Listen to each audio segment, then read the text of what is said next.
Hello， 大家好，我係 Alice， 歡迎嚟到我嘅 channel。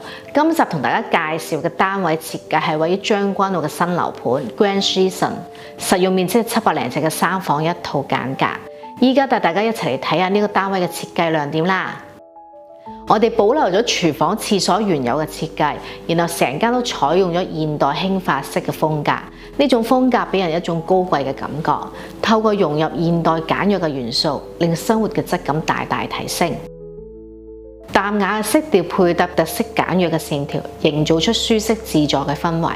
客飯廳以淺色調設計，牆身加入咗特色牆，暗門嘅設計隱藏入口，打造一體化嘅裝飾效果。儲物櫃用上雲石紋配搭金屬嘅手抽，凸顯高貴氣質。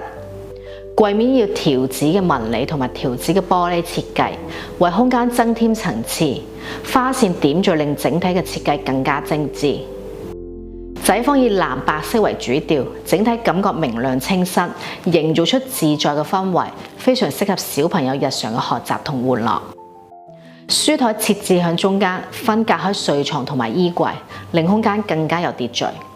女房以粉紅色加白色為主調，帶出柔和甜美嘅氛圍。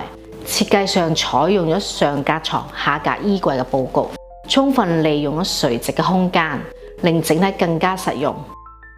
主人房以白色為主調，展現出簡潔明亮嘅感覺。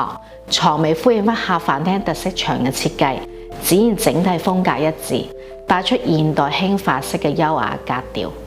白色嘅家私配合柔和嘅燈光，營造出溫馨舒適嘅休息氛圍。